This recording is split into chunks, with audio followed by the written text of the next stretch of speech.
Managing global industrial relations.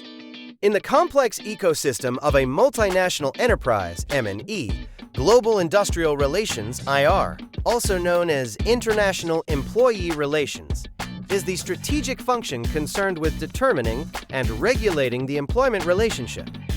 It involves a diverse set of phenomena, both inside and outside the workplace, that grow out of the interactions between management, employees, unions, and governments. In a global context, the most critical lesson is that every country is different, possessing unique historical, political, and social experiences that shape their labor frameworks.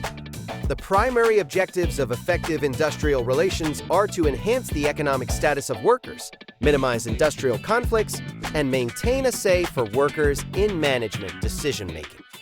The scope of IR is broad, covering management-union relationships and collective bargaining, employer-employee relationships at the individual level, external factors such as state socio-political and economic conditions that influence the workplace.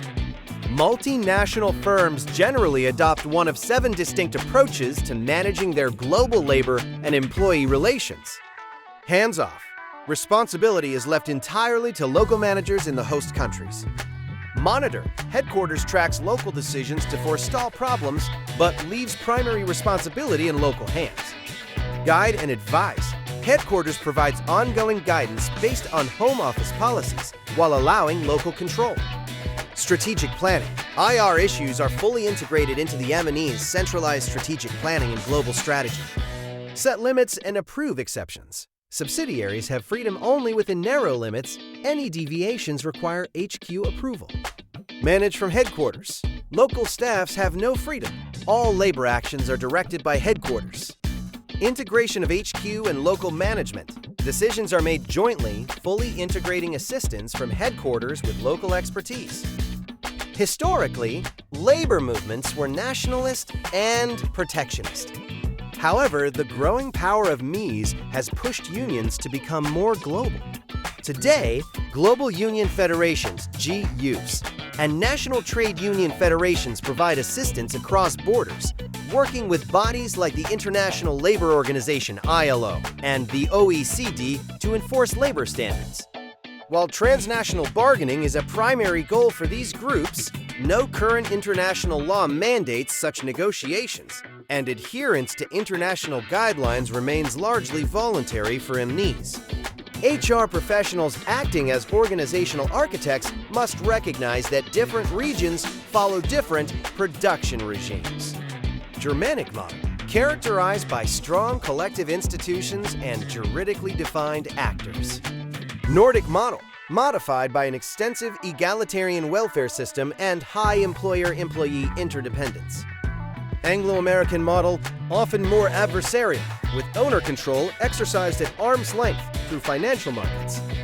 In Europe, the European Works Councils, EWCs, represent a major innovation requiring large MNEs to establish transnational machinery for informing and consulting employees on decisions that cross borders.